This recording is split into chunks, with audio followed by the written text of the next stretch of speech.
les différents modèles agricoles. Nous allons revenir dans cette séquence sur deux modes de production différents au niveau des agrosystèmes, l'agriculture intensive puis l'agriculture extensive.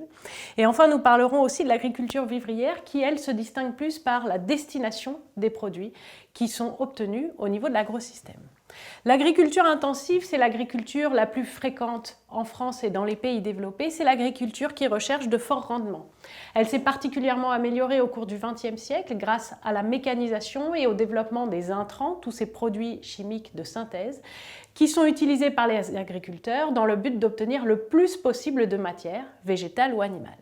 On recherche donc des forts rendements. On utilise dans l'agriculture intensive peu de moyens humains puisque l'arrivée de la mécanisation au cours du XXe siècle a permis de réduire l'utilité humaine au profit de celle des machines, les tracteurs utilisés pour les semis, pour les récoltes, pour le tri des produits, etc. On utilise des intrants en grande quantité et on a vu dans d'autres séquences que cela peut avoir des conséquences environnementales et sanitaires si les produits apportés sont en trop grande quantité par rapport aux besoins des végétaux ou des animaux qui les reçoivent. Il y a donc un impact important et en particulier l'appauvrissement des sols dont on a parlé dans les autres séquences lorsqu'on exporte les récoltes. L'agriculture extensive s'oppose un petit peu à ce modèle. Ici, on va utiliser très peu, voire pas du tout d'intrants, donc on va apporter moins au sol. On va exploiter les qualités intrinsèques de la parcelle sur laquelle on travaille. Ça veut dire aussi qu'on va choisir de cultiver tel ou tel produit en fonction de ce qui pousse correctement et en quantité suffisamment intéressante à un endroit donné. On va travailler sur des grandes surfaces, donc ça ne peut pas se faire n'importe où dans le monde, et on va donc avoir des rendements faibles puisque la masse de produits obtenus par rapport à la surface sera plus faible que dans le modèle de l'agriculture intensive.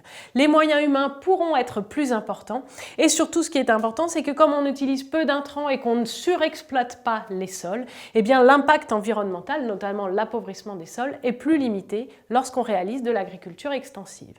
Et puis enfin, quelques mots sur l'agriculture vivrière. Ici, ce n'est pas le mode, mais plutôt la destination des produits qui varie. L'agriculture vivrière cherche à faire vivre l'agriculteur et une population locale. Donc on parle de petite agriculture.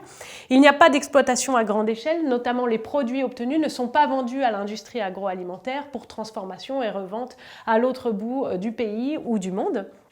La production est consommée localement. On parle alors de circuit court. L'agriculteur va nourrir sa famille et puis va revendre sur les marchés ou à faible distance à des consommateurs qui se retrouveront physiquement proches de lui. Il y a donc un rendement qui peut être plus faible, on ne recherche pas le rendement à tout prix et l'impact environnemental est contrôlé puisque l'agriculteur va limiter ses apports d'intrants et surtout va adapter les quantités de façon à obtenir un rendement correct sur une surface qui peut être limitée mais qui va lui permettre de se nourrir et de nourrir la population locale.